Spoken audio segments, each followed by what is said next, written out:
나는 다석을 이렇게 본다. 44번째 시간입니다.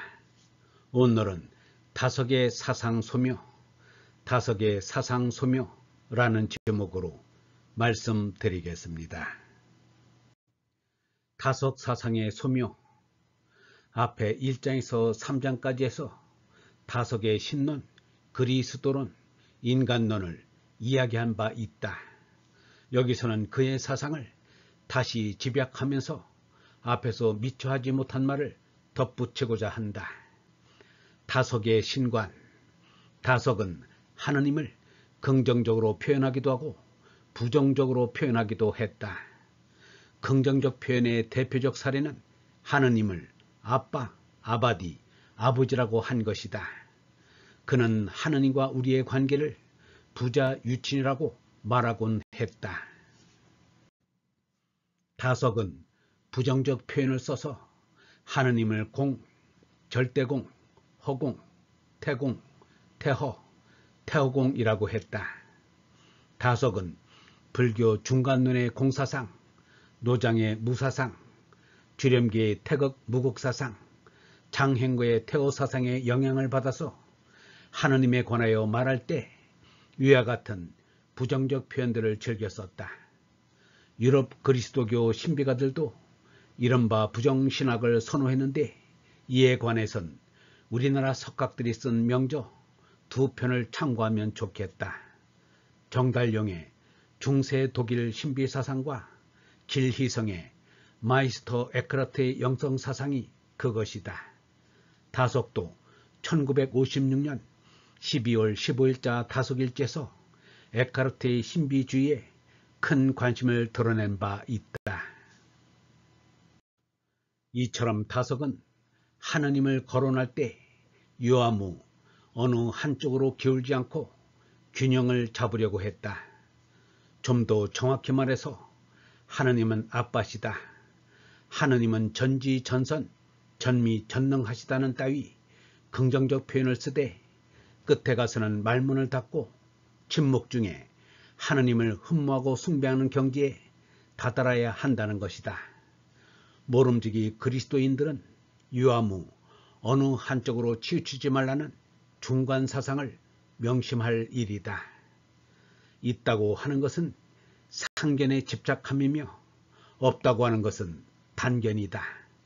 그러므로 지혜로운 이는 유아무에 의지하지 않는다.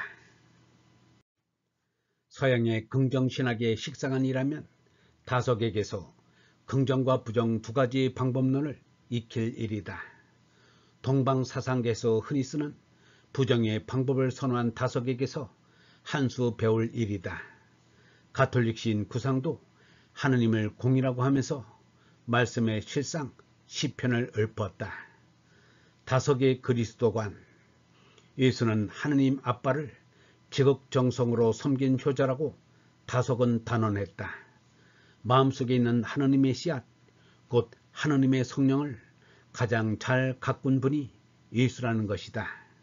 그리하여 예수는 그리스도로 승격되었다는 것이다. 예수는 하느님을 그리워하면서 하느님을 향해 그리 서서 사신 까닭에 그리스도로 품격이 높아졌다는 것이다.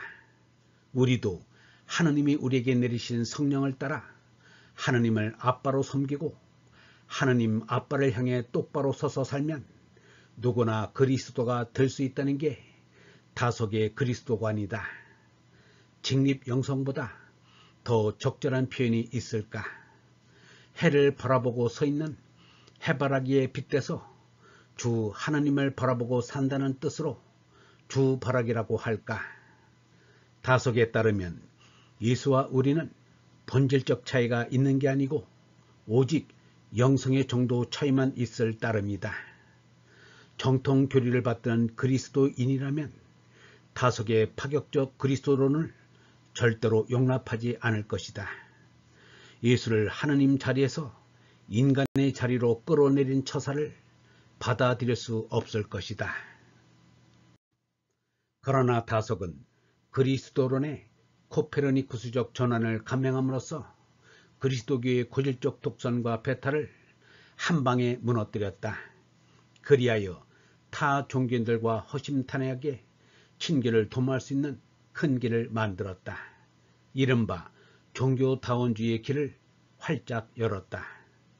다석의 엄청난 주장에 대해 신학자들은 무슨 말을 할 수 있을까?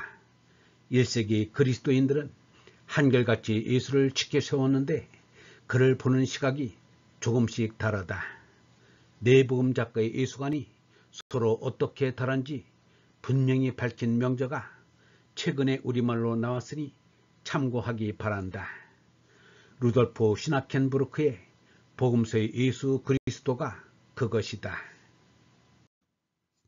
신약 성서 중 1세기 말엽에 쓰여진 요한계 문헌에서만 4차례에 걸쳐 예수를 일컬어 하나님이시라고 단정한다. 그러니까 예수를 하나님으로 신봉한 신앙은 신약 성서 시대 말기 요한계 문헌에서 확인할 수 있다. 요한계 예수 신성 신앙이 325년 니케아 공의회에서 공식 교리로 확정된 까닭에 종교의 가톨릭, 개신교 가릴 것 없이 예수 신성 교리는 모든 그리스도교의 이른바 핵심 교리가 되었다. 그러니까 325년 이전에는 또는 1세기 말 요한계 문헌 집필 이전에는 예수를 하느님으로까지 받들지 않고도 그리스도인이 될 수 있었던 것이다. 그럼 요한계 문헌과 니케아 공의회 교부들이 예수께 하느님이라는 극존칭을 드린 엄청난 현상을 어떻게 이해할 수 있을까? 예수 그리스도에 대한 사랑과 경외심이 넘치고 넘쳐서 그님을 높이고 높이다가 마침내 하느님이라는 극존칭을 드리게 되었다고 볼 수 있다. 이는 타 종교에도 있는 현상이다. 대승불교에서 석가세존을 화신불, 응신불로 섬기는 것이나 유교에서 비록 공자를 신격화하지는 않았지만 대성제성 문성왕으로 높이 받드는 것은 모두 같은 현상이다. 종교의 창시자를 신격화하거나 신성시하는 것은 한편으로 이해가 되지만 사람이면 누구나 타고난 유한성을 고려한다면 그 공경심이 지나치지 않도록 조심할 일이다. 모름지기 종교인들은 과공은 비례라는 옛말을 명심할 일이다. 다석은 이렇게 말했다. 사람을 숭배하여서는 안 된다. 그 앞에 절을 할 것은 하느님뿐이다. 종교는 사람 숭배하는 것이 아니다. 하느님을 바로 하느님으로 깨닫지 못하니까 사람도로 하느님 되어 달라는 게 사람을 숭배하는 이유이다. 예수를 하느님 자리에 올려놓은 것도 이 때문이다. 다석의 인생관. 예수 그리스도를 비롯해서 동서고금 여러 성현들의 발자취를 따라서 다석은 하느님을 극진히 섬겼다. 그는 끊임없이 부자유친 영성, 직립 영성을 부르짖었다. 다석은 이 영성을 이렇게도 표현해보고 저렇게도 표현해보았다. 모리스 라벨이 작곡한 스페인 곡 볼레로처럼 다석의 영성은 점점 강도를 높여가면서 상승했다. 탐진치 3가지 탐욕 가운데서 다석은 음식을 탐하는 식탐과 색탐을 뜻하는 치정을 특히 경계했다. 다석은 식탐과 색탐을 물리치고자 1941년 2월 17일부터 하루에 저녁 한 끼만 먹고 그 이튿날 아내와 오누이처럼 살겠다고 하면서 부부관계를 끊는다고 했다. 후사를 두기 위해서라면 모를까 다석은 남녀간의 정사를 단죄하다시피 하였다. 부부간의 정사는 부부간의 정을 드러내고 가꾸는 축복이라는 것을 다석은 전혀 인정하지 않았다. 오늘날 뜻있는 현자들조차도 다석의 이런 금욕주의를 지나치다고 할 것이다. 혹시 다석은 동물의 성과 인간의 성을 같은 선상에 놓고 보지 않았을까? 2가지 인연에 감사한다. 나는 1961년에서 71년 프랑스, 독일, 이스라엘에서 역사의 예수와 신앙의 그리스도 관계를 공부할 수 있었던 것을 덧없는 행운으로 여긴다. 이국의 훌륭한 스승들에게서 역사 비평과 해석학적 성찰 방법론을 익힌 덕분에 정통 교리의 속박으로부터 많이 자유로워졌다. 그들 덕분에 나는 예수 그리스도에게 사로잡혀 산다. 이게 어디 보통 복락인가. 그리고 1991년에서 2003년 여의도 성천 아카데미에서 신약 성서를 강의하는 기회에 다속 유영모 선생을 책으로나마 뵙게 된 것을 또한 큰 행운으로 여긴다.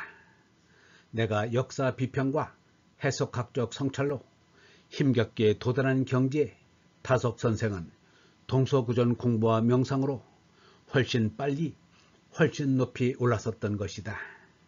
학인은 도인을 못 당한다. 무엇보다도 다속에게서 동방인으로서 한국인으로서 신학하는 법을 익혔다. 하느님은 공이시다라는 말씀, 부자 유친의 영성, 직립 영성 등 그분의 심오한 영성을 온전히 깨닫자면 앞으로도 갈 길이 멀고 아득하다. 불가에선 길을 가다가 옷깃만 스쳐도 3세의 인연이라고 하거니와 두 분 위대한 스승과의 만남은 끊으려야 끊을 수 없는 질기디 질긴 인연이 되고 말았다. 영원하신 분이 허락하신 앞날이 얼마가 되었든 나는 두 분 스승을 모시는 보람으로 살고 싶다.